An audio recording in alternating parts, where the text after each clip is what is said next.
Hey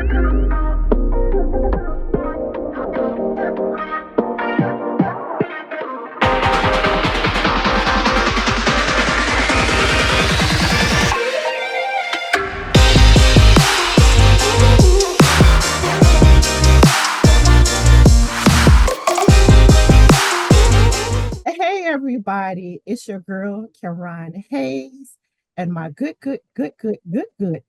devil left, Dr. Irene Abrams, and it's time for another episode of the Bestie Advice. Hey besties out there, how y'all Hey. doing?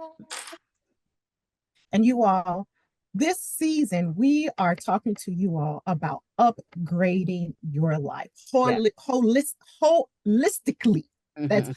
all the way around. I Yes. know I kind of Yes. struggle with that word, but y'all know what I'm talking about. All the way around in every single area of your life. Yes. And this week, you all, we want to talk about upgrading your self care. And we have a special guest on our podcast on today. Y'all, this is my good friend, my good girlfriend, Pastor Lady Camethea Smith. Hey, Lady Yes. Cam. Hey, Lady Cam. Welcome. Thank You you. all, before we get started, I do just want to give you just a little background about my friend, Lady Cam. Pastor Camethea Smith. Y'all heard me. I said Pastor Camethea Smith is an Yes.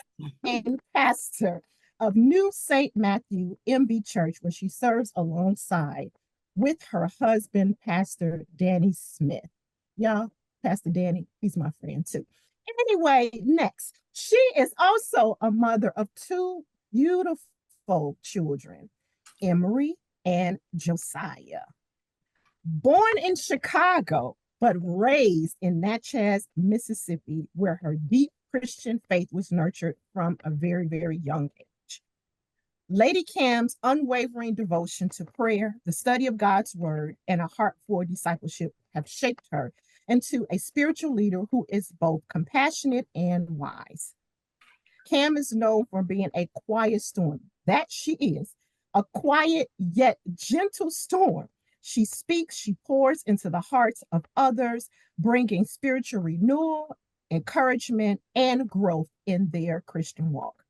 Cam is also a seasoned educator who attended the HBCU of Alcorn State University with Yes.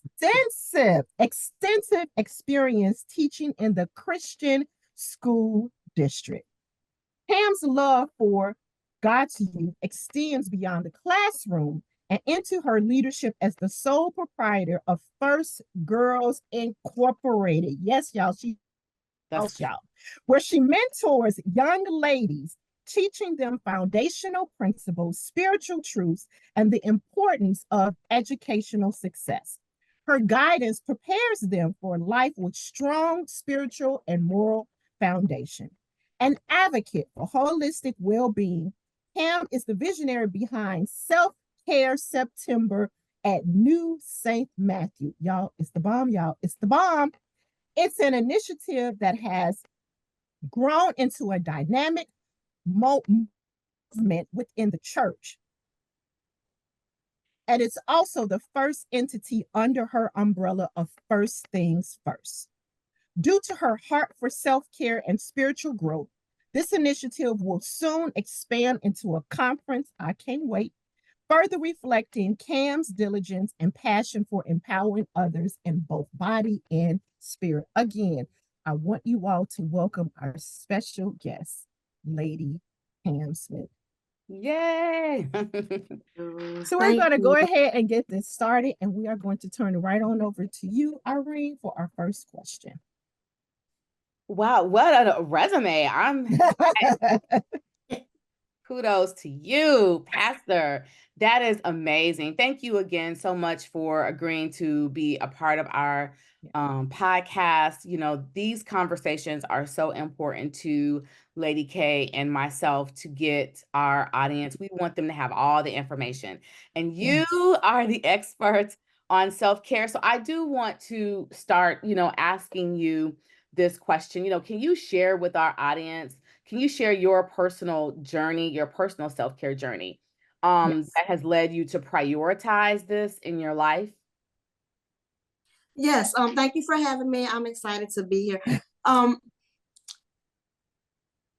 Self-care is, yeah, it became a real, like, I don't want to say like a stickler for me, but it really became like so important to me. Yeah. My mother, she passed away due to a gynecological cancer. Okay. And like, it was no information really out there. People really didn't talk about it. And she said the same thing, like, you don't know about it or hear about it unless you actually have it. So I was like, I gotta do something about it. I wanna, get the word out, get more people involved. So when I was looking into that, that's when I found out that self-care is celebrated, or the awareness about it is in the month of September, which is the same thing as the gynecological cancers. So I was like, okay, so this is gonna be my thing, and it kind of grew from there, just making people aware of that, and then also like taking care of your whole self, because when you go to make these appointments and things, you need to be making appointments for a lot of other things that they're not even asking you about, but they're available for you. So that kind of kicked it off for me. No, thank you so much for sharing that, your personal journey. That's important, when you talked about that, what your mother was dealing with. A lot of times with Black women, there's so many different health issues that we deal with. And I think a lot of it is because we have that superwoman syndrome, and we don't talk about it. We don't talk about it. And that whole, Black girl magic, that's a lot to live up to. And we often neglect to take care of ourselves. So I'm so, happy that we're having this conversation. And then something else you said that I wanted to touch on. I did not know that September was self-care month. Yes. Wow. Okay. Okay. September is self-care awareness month. So everywhere in the world, we should be doing something in the month of September to make ourselves better. Yes. Yes. Wow. That's good. I love it. I love it. So let me ask you this, Lady Cam, talking about self-care, what really, and this is for our audience because many people might not even know what self-care is. We hear the term all the time, but what really is self-care? Yeah, self-care, a lot of people think that self-care is like, it does involve that, but that's not what it is. Like if you go into the nail shop, or I'm gonna get a massage today, and you can do those things as a part of self-care, but that's not necessarily just what self-care is. Self-care is when you take care of your whole self. That means from head to toe, like, and it's different aspects of self-care, it's different areas of self-care. We can talk about it later, but self-care is taking care of your whole self. That means mental, physical, emotional.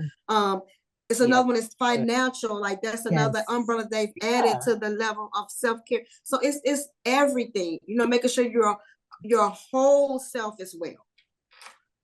That's good.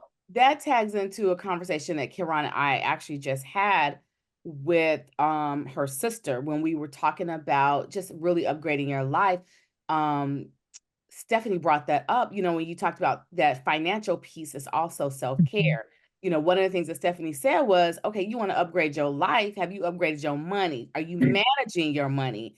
And that's all a part of self-care. So self-care, I'm glad that you brought that up, because when you look at it holistically, you can't be bad with money. You have to be self-disciplined and a good steward over your money as well. So I really thank you for adding that piece. So I do have another question that's kind of ping-ponging off what Kiran just asked you when she said, what does self-care mean?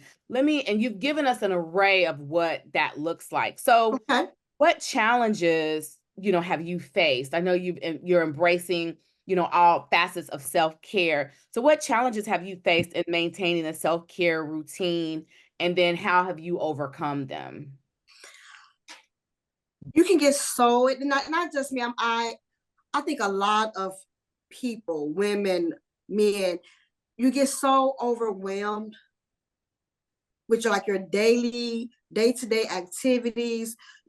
For me, myself, having kids that are very, very active, you know, in multiple sports. So I was traveling from one practice to the next practice, then trying to take care of duties at the church because I'm very involved in church. So we have choir rehearsal, or you have Bible class, or this is happening at church. So you have to get down there for that.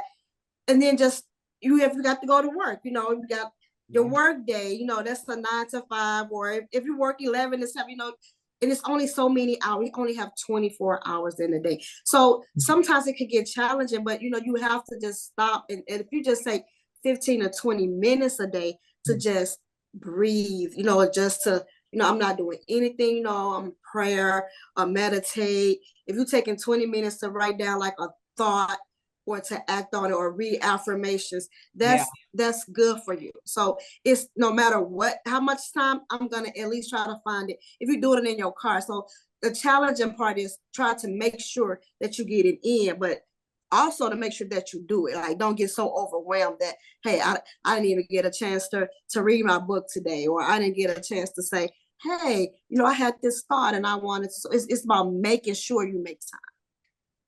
That's good. That's good.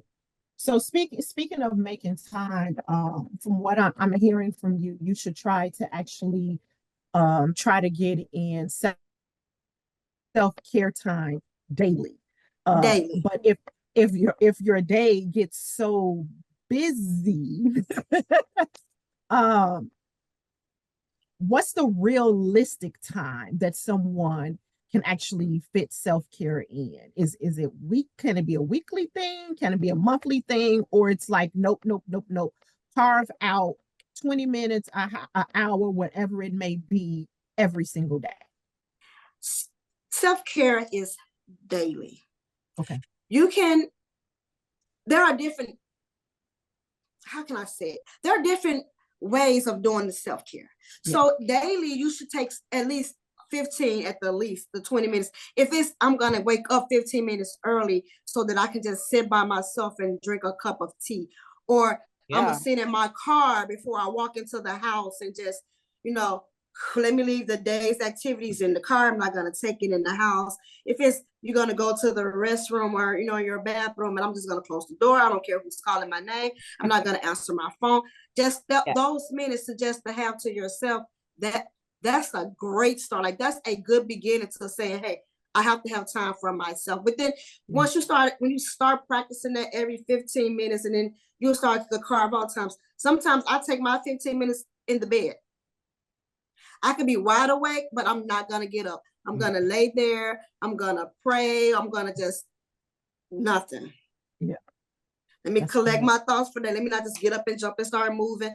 Like it should be daily. And then you can have weekly self-care daily routines that, whether, like, some people have gym memberships and you go to the gym and I'm gonna work out, or you pick up a hobby and you do something like that, or you take a walk, you know, those things you do weekly. Monthly, you can decide, hey, I'm gonna go on a staycation. It don't necessarily mean you're going to plan this big vacation, but you're just going to take time, whether you're just doing it just for yourself, or if you're married, you and your husband, or, you know, some people have significant others. But if you just take that time, like, you know, this weekend, it's just me, it's no work, it's no church, or this Friday, nothing. Or you take, even when we go back to daily, you can do it as far as, I'm going to take today to just decide I'm going to eat lunch by myself. That's good. So it's almost essential that you fit this time in every single day. That's what I'm hearing. Like, almost like you saying, I have to eat every day. That is essential that you have to carve out this time. Y'all hear that? It makes you better. It really makes you better. Yes, yes. So we have to carve out time, just like we carve out time to eat our lunch, to eat our breakfast, to help our children with their homework, to have that pillow talk with our husbands, to plan out your outfit for the next day, whatever it may be. It's essential that you actually have this time for yourself every single day. That's good. Yeah, that is. So, well, speaking of the importance of having that time, you know, every single day, which, trust me, I agree. I take my time every day. I takes it by force. I have to. But in what ways do you believe that self-care contributes to our overall mental health and our overall well-being?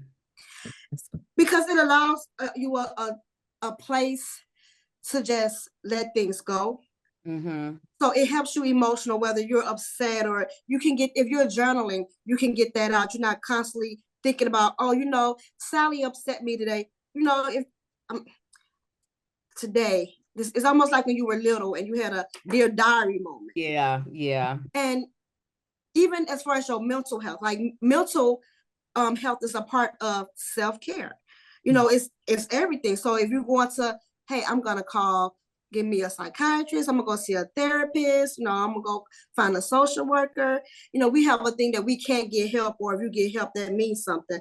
And it's not, you know, it really helps your mental, because it allows you to be more happier. You're freer, you know, you're able to communicate what's going on with you. You're not so boggled down and weighed down with a lot of different. So it helps. It's a great help to your mental. Join us next week for part 2.